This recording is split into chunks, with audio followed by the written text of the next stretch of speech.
Un saludo afectuoso a todos. Vamos a tratar el libro de Enoc, pero en diferentes etapas.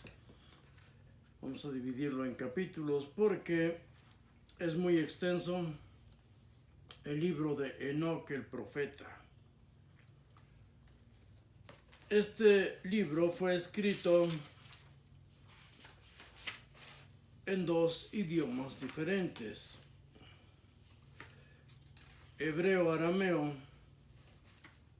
y después fue traducido al al griego, al latín y últimamente al inglés. Del idioma inglés se hicieron ya traducciones a otros idiomas, entre ellos el español.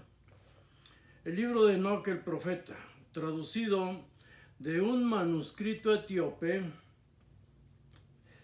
que se encuentra en la biblioteca bodleiana. Este es el libro. Se encuentra en la biblioteca bodleiana. Creo que la mayoría de nosotros hemos visto esa biblioteca, ya que la aparecía en las películas de Harry Potter. Una biblioteca hermosa, bellísima, muy antigua. La traducción al inglés la hace Richard Lawrence, doctor en Derecho, arzobispo de Kassel. Este libro, repito, es una reimpresión del libro de Enoc el profeta, que en 1773 el explorador escocés James Bruce descubrió primero en 3 manuscritos en Abisinia, hoy Etiopía. El texto antiguo fue escrito en el segundo o en el primer siglo antes de Cristo, no es antediluviano. Se le puso ese nombre Enoc para darle fuerza narrativa. Richard Lawrence en 1821 tradujo el libro por primera vez al idioma inglés. La figura bíblica de Enoc, muy importante, hijo de Caín, y en la traducción setita fue el hijo de Jared y el padre de Matusalén, que es el Enoc del libro. Este texto está dividido en 5 partes. Nosotros hoy vamos a analizar la que se refiere al diluvio, comparando también con lo que está escrito en la Biblia. El arzobispo Lawrence llega a la probabilidad, a una fecha probable, y lo ubica muy reciente, debido a unos párrafos ahí donde menciona el libro a los partos. Y al comentar sobre este pasaje, el arzobispo Lawrence dice: ahora bien, los partos eran totalmente desconocidos en la historia hasta el año 250 a.C., cuando bajo el liderazgo de Arsaces, el nombre de familia de todos los reyes subsecuentes, se rebelaron contra Antíoco Teos, que entonces era rey de Siria. Sin embargo, no fue sino hasta el año 230 a.C. que su imperio se estableció firmemente, cuando Arsaces derrotó y tomó prisionero a Seleuco Calínico, el monarca sirio, y el primero que asumía el título de rey de Partia. En la historia podemos ubicar la narrativa del libro y nos damos cuenta que es muy reciente. ¿Quién fue Enoc en la Biblia? Creo que la mayoría hemos escuchado de él. Pero ¿quién fue Enoc y sobre todo Noé en la narrativa del libro?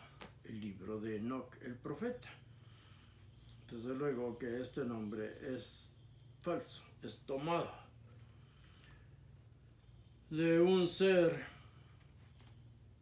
que pertenecía a los héroes de Israel, en este caso de Judá, porque cuando se escribe este libro ya existe la nación de Judá. ¿Qué habla acerca de Noé? El diluvio es un relato que para nosotros, yendo a la historia, es el tercer relato que apenas nos aparece a nosotros. Antes fue Sumerio, antes fue Babilonio, pero en la Biblia, si vamos al hebreo, hay un tema muy importante que vamos a analizar ahorita.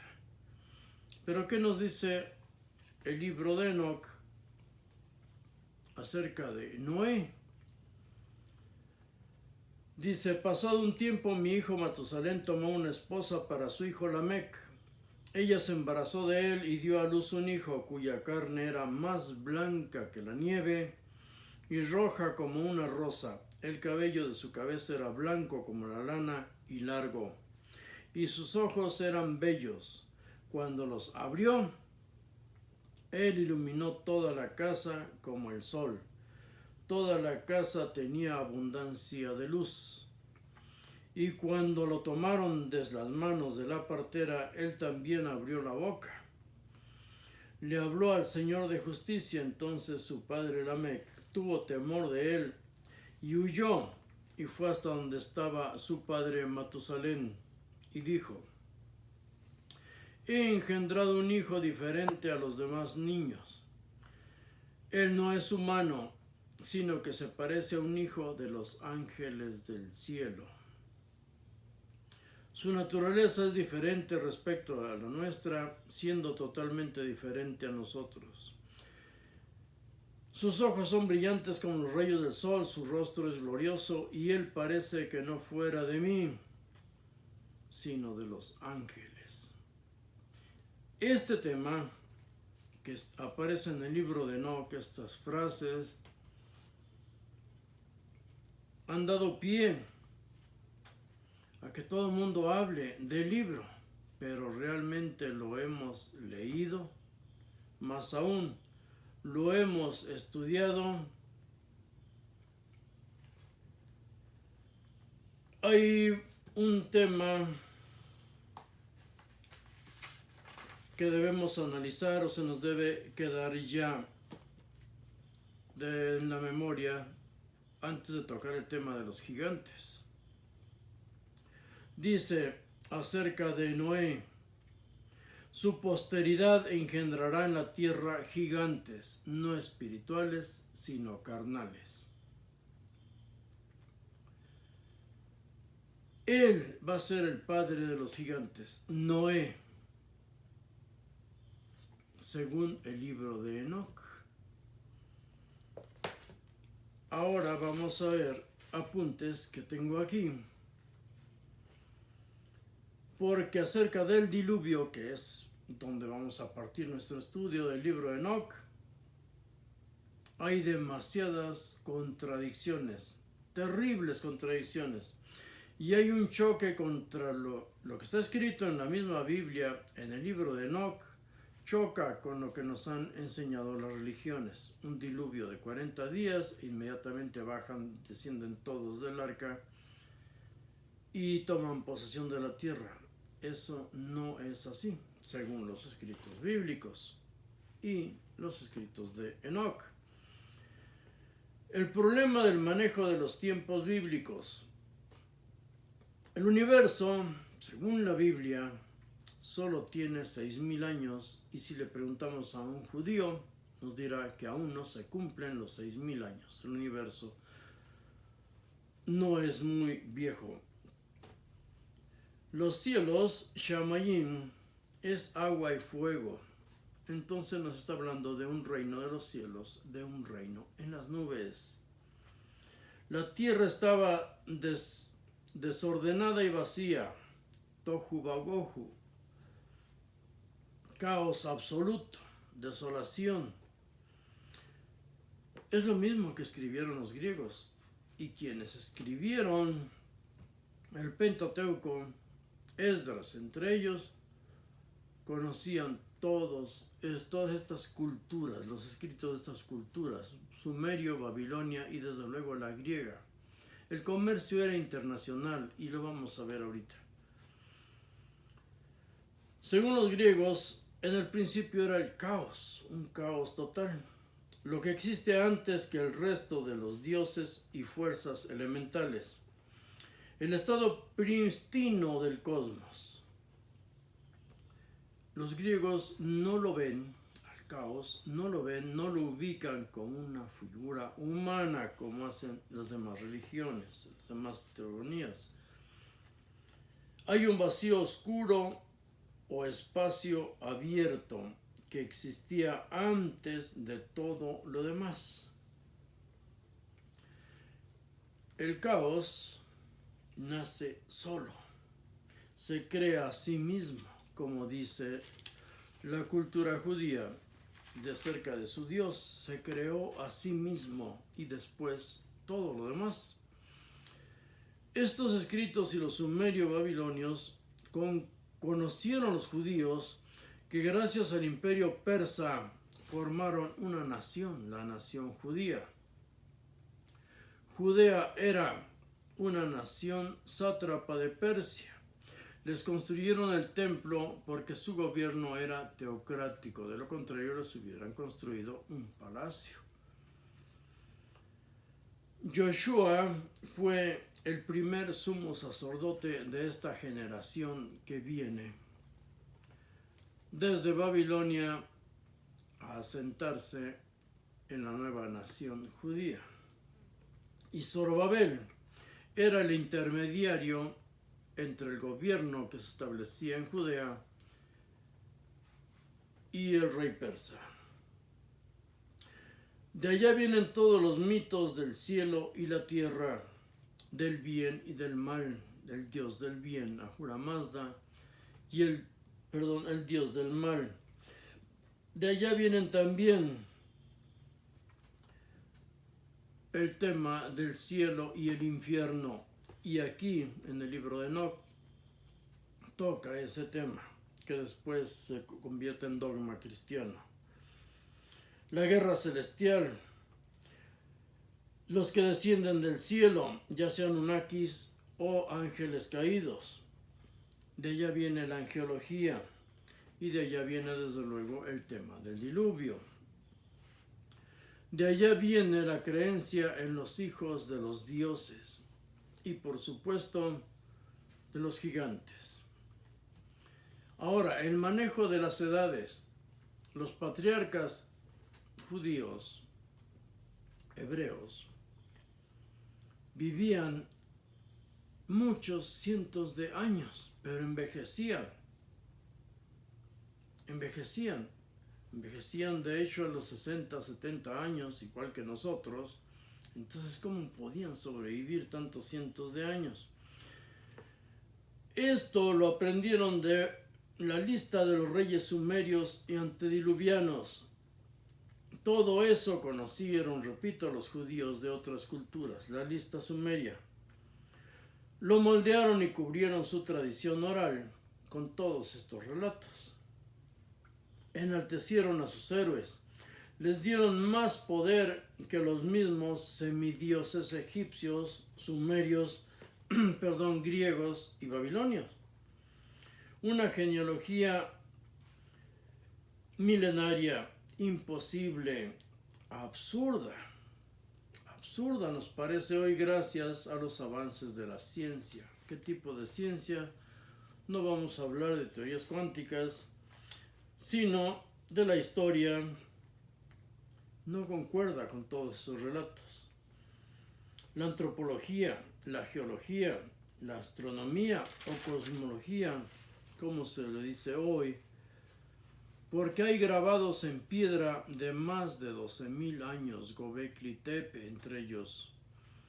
Existen ciudades como Jericó misma, de 9,000 años de antigüedad, o sea, 3,000 años antes que existiera todo el universo, ya había ciudades en la tierra.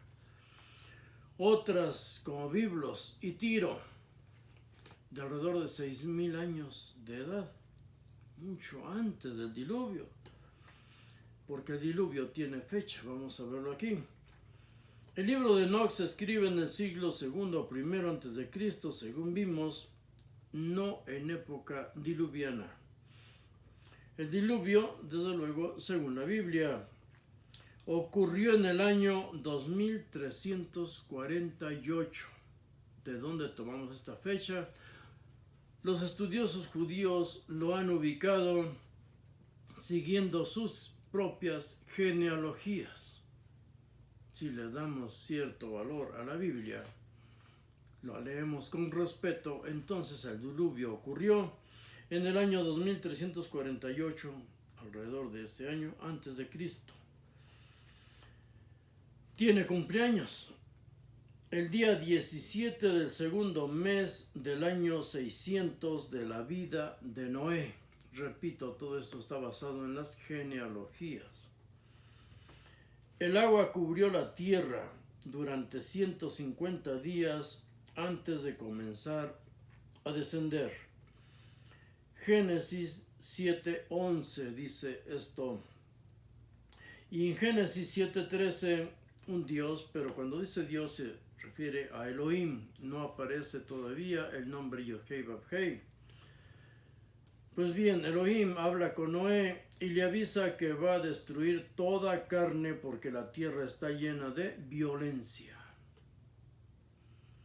La destrucción, según la Biblia, es debido a la violencia que existe en la tierra, y desde luego la violencia Dios la combate con más violencia.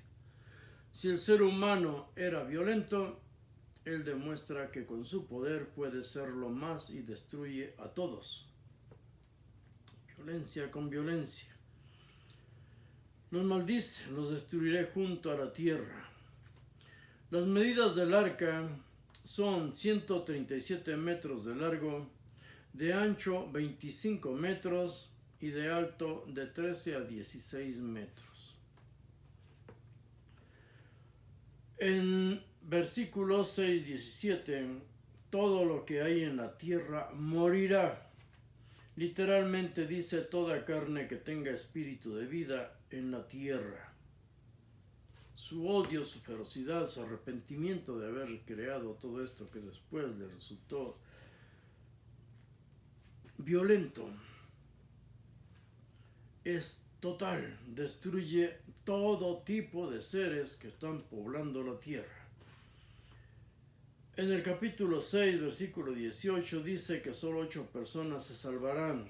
En el 6:19 dice, ojo con esto porque hay enormes contradicciones si nosotros no leemos los capítulos completos. Nos leen versículos bíblicos y eso es lo que repiten cuantos historiadores y documentalistas encontramos en la red. En 6:19 Génesis dice, 2 animales de todo lo viviente, de toda carne subirán al arca. En 6:20 dice que aves, animales y reptiles. 6:21 debe cargar el arca con alimento para todo un año, que tardarán en bajar del arca. En 7:1 aparece el nombre de Yod-Heh-Vav-Heh por primera vez en este evento del diluvio. En 7:2 dice, de todo animal puro, tahor, toma 7 parejas, macho y hembra, Sheba Ish y Isha. Sheba Ish, toma 7 macho y hembra, Sheba Ish y Isha.